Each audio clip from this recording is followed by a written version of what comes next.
Hello friends and acquaintances, welcome back to my channel where I'm now posting a video every Sunday. Today we are talking about last semester. I'm going to start a series on my trip throughout the world. So this week we're starting in China. Went to Beijing, China, which is about like here. Tianjin is where we did all of our mission work, and that is located about here, like more towards the coast. I know you're like, Sarah, your finger didn't really move, but it did. There in Tianjin, we worked with this organization called Shepherd's Field Children's Village.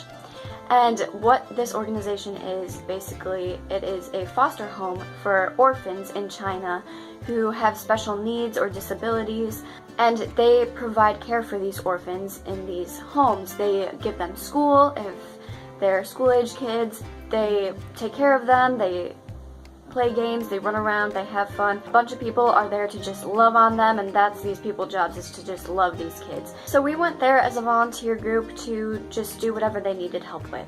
We did a lot of weed pulling to make the facility look nice so that parents would be able to come and see the nice facility and see how much, just by the outward appearance of the facility, that the people care about for these kids. They care a lot for these kids. These kids are getting more care than they ever would in a government-run orphanage. I did manual labor, like organizing things, sorting through donations, or just like trash piles or weeding. But then we also got to play with the kids. And we started playing with the kids like the first day that we got to Shepherd's Field. And I tried to go into China with an open mind, but I was also kind of freaked out and I had no clue like what the heck I was gonna find. And China ended up being like awesome, amazing. But I heard that we had to play with the kids the first day and I was kind of scared, just like intimidated. I mean, I had babysat in the summer, but I hadn't like played with kids in a long time, and just these kids had disabilities, and so I just like wasn't sure what I was getting into. I don't know, I was really apprehensive about it. Basically, we were told just to go in and love on these kids, and like it's okay to, you know, hold their hand or play with them, talk to them, even if they can't talk to you back, because some of them had cerebral palsy. And I actually met a child, his name is Leonard, and he had CP. He couldn't move really, but he's still, like, his brain was working, and you can tell, because you would like tell him things and he would just respond, like,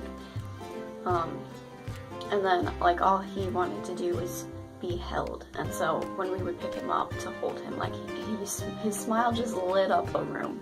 And so yeah, he became one of the kids that like I just fell in love with, and I know some other people did too. I also have a friend, her name is Shelby, and she works at Shepherd's Field now. She is 24, but she basically has the mind of an 8-year-old. She was with Shepherd's Field, but after the kids turn 12, they can no longer be adopted.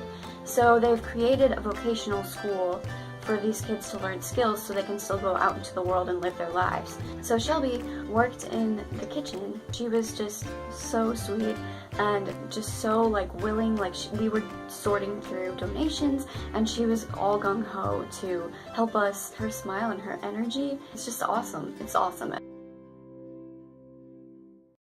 Like what we talked about last week, being that sinful human being, first I was scared to love these people like Jesus loves them. And I didn't really learn to like love other people as if they were Jesus, like it says in the Bible, until going into India, which we'll be talking about. But it's funny how like things people say can get in your head.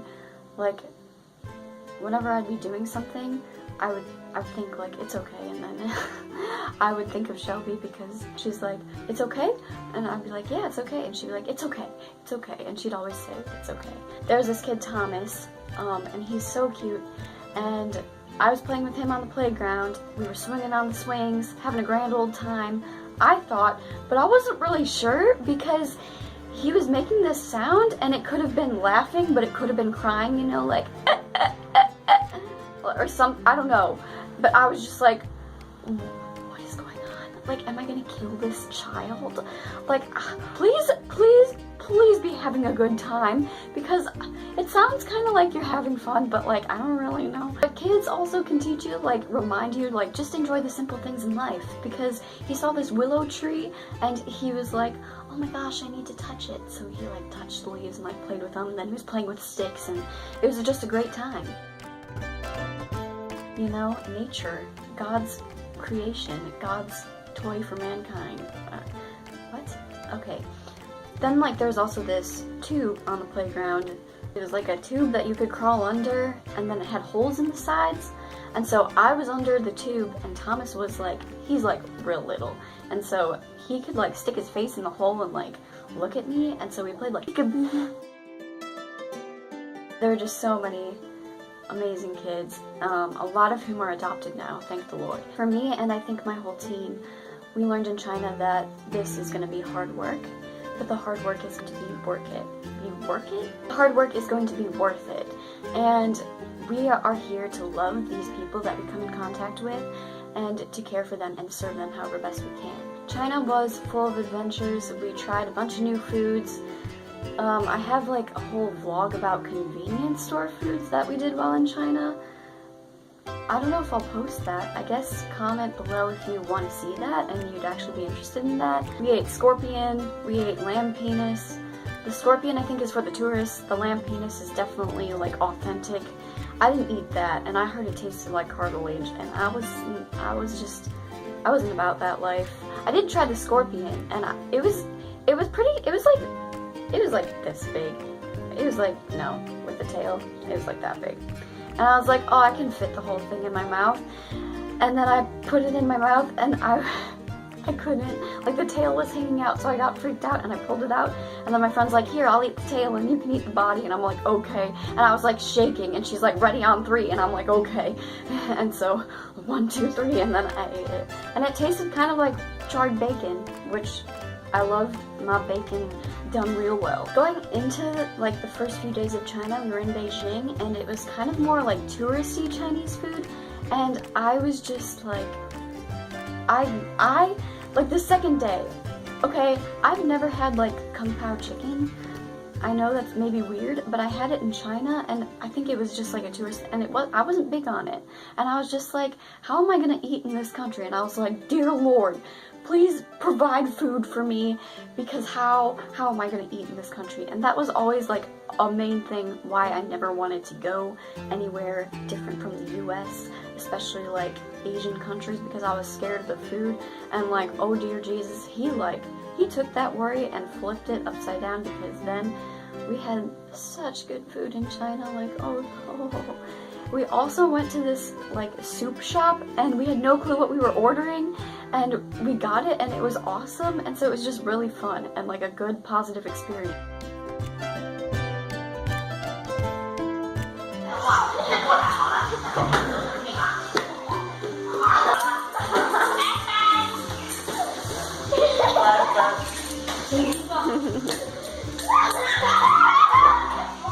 Up here, I feel like a weather woman.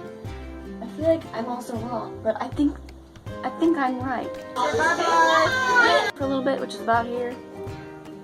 And then, okay, I can never be a weather woman. Bye-bye.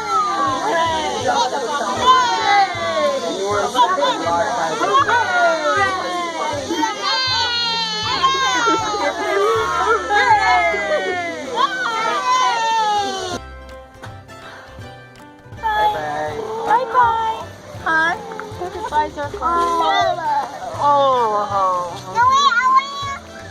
Oh, you can see my mustache. We're testing this lighting now because my camera is actually terrible and my lighting in my room is actually terrible. But I'm like, I should use this backdrop, and you know,